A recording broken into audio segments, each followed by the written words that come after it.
പത്തനംതിട്ട പെരിന്നാട് ജിതിൻ വധക്കേസിൽ എല്ലാ പ്രതികളും പിടിയിലായി. കൊലപാതകത്തിൽ രാഷ്ട്രീയമില്ലെന്നാണ് പോലീസ് പറയുന്നത്. ജിതിനെ കൊലപ്പെടുത്തിയത് ബിജെപി RSS പ്രവർത്തകരാണെന്നാണ് CPMന്റെ ആരോപണം ബിജെപി നേതൃത്വം തള്ളി.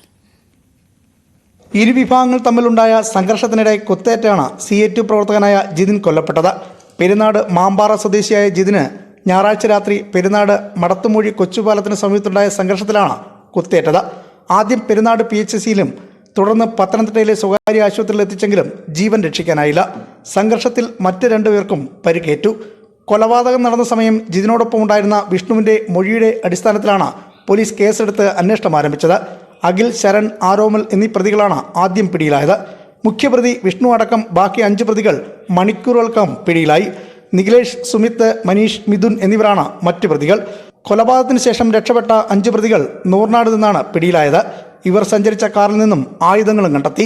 പോലീസ് FIRൽ കൊലപാതകത്തിന്റെ കാരണം രാഷ്ട്രീയമല്ലെന്നും യുവാക്കൾ തമ്മിലുണ്ടായ സംഘർഷമാണെന്നുമാണ് സൂചിപ്പിച്ചിട്ടുള്ളത്.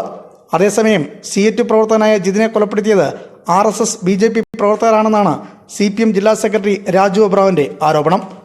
BJP RSS പ്രവർത്തകരാണ് വാക്ക് തർക്കത്തിലും സംഘർഷത്തിലും ഏർപ്പെട്ടത്. അതിനെ തുടർന്നാണ് ജിതിനെ വെട്ടി പരിക്കേൽപ്പിച്ചത്.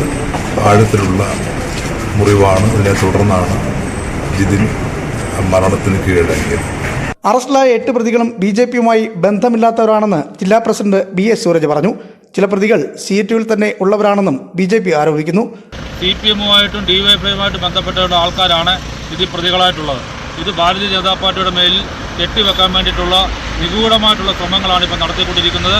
പ്രതിപ്പട്ടികയിലുള്ള നിഖിലേഷ് CA2 പ്രവർത്തകനാണെന്നും ഇയാൾക്കൊപ്പം ജിതിൻ മുമ്പ് വീട്ടിൽ വന്ന് ഭക്ഷണം കഴിച്ചിട്ടുണ്ടെന്നും നിഖിലേഷിന്റെ അമ്മയും പറഞ്ഞു. ഇന്ന് വരെ എൻ്റെ കുഞ്ഞൊരു പാർട്ടിയിൽ ഇന്നേ വരെ കൊടി പിടിക്കാൻ പോയിട്ടില്ല. ഒരു സ്കൂളിലും പോയിട്ടില്ല, ഒരു കോളേജിലും പോയിട്ടില്ല. പിന്നെ ഈ മരിച്ച പയ്യന് എൻ്റെ കുഞ്ഞിന്റെ കൂട്ടുകാരനൊക്കെ അവന്റെ കൂടെ വന്ന് തടിമുറിക്കാനും വീട്ടിൽ വന്ന് ചോറും ഒക്കെ ഉണ്ടിട്ടുള്ള പയ്യനാണ്. ജിതിന്റെ കൊലപാതകത്തിൽ പ്രതിഷേധിച്ച് DYFIയുടെ നേതൃത്വത്തിൽ പെരിനാട്ടിൽ പ്രകടനം നടത്തി. News 18 പത്തനംതിട്ട.